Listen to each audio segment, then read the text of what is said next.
இந்த தேர்தல் பரப்புரை கூட்டத்தையே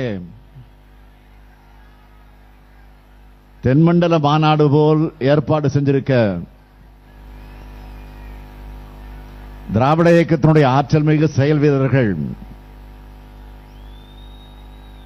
மருது சகோதரர்கள் என்னால் அன்போடு அழைக்கப்படக்கூடிய KKSSR அவர்களும் சகோதரர் தங்கம் தென்னரசு அவர்களுக்கும் இந்த 2 தொகுதிகளையும் உள்ளடக்கிய பொறுப்பு அமைச்சர்கள்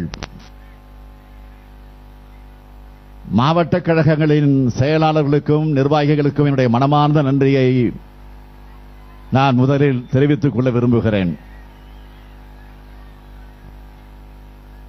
தென்காசி தொகுதி வேட்பாளராக போட்டியிடக்கூடிய ராணி ஸ்ரீகுமார் அவர்கள் ஒரு மருத்துவர்.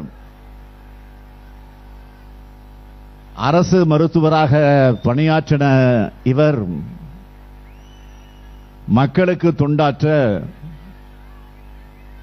தன்னுடைய அரசு பணியிலிருந்து விலகிவிட்டு தேர்தல் களத்திற்கு வந்திருக்கிறார். அவருக்கு உதயசூரியன் சின்னத்தில் பெருவாரியான வாக்கு வித்தியாசத்தில் நீங்கள் எல்லாம் வெற்றி பெற வைக்கணும். விருதுநகர் நாடாளுமன்ற தொகுதியினுடைய வேட்பாளர் மாணிக்கம் தாகூர் அவர்கள் ஏற்கனவே உங்களுக்காக தன்னை ஒப்படைச்சுக்கிட்டவர். நாடாளுமன்றத்திலேயும் தொலைக்காட்சி விவாதங்களிலும் தெளிவாக தன்னுடைய வாதங்களை வச்சு மக்களுக்காக குரல் எழுப்பக்கூடியவர். எய்ம்ஸ் மருத்துவமனையை 70 விழுக்காடு கட்டிவிட்டோம்னு பாஜக தலைவர் நட்டா சொன்னப்போ அந்த இடத்துக்கே போய் கட்டாந்தரையில உட்கார்ந்து பாஜகவுடைய பொய்யை அம்பலப்படுத்தின நம்முடைய காங்கிரஸ் கட்சியுடைய வேட்பாளர் தான் மாணிக்கம் தாகூர். அவர்களுக்கு நீங்கள் கை சின்னத்தில் வாக்களிக்க வேண்டும். திருச்சியில் தொடங்கிய என்னுடைய பயணத்தில்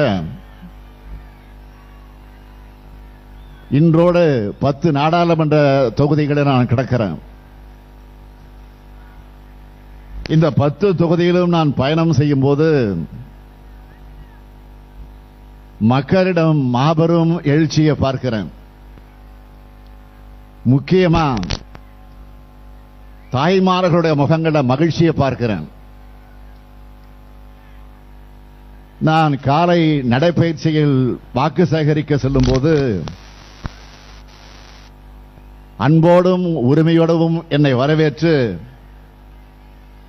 எங்களுடைய வாக்கு உதயசூரியனுக்குத்தான், இந்தியா கூட்டணிக்குத்தான் சொல்லும்போது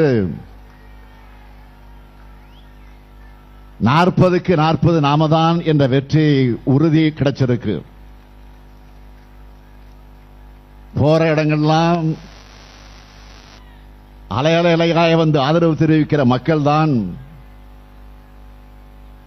நம்ம திராவிட மாடல் அரசோட சாதனைகளுக்கான அடையாளம்.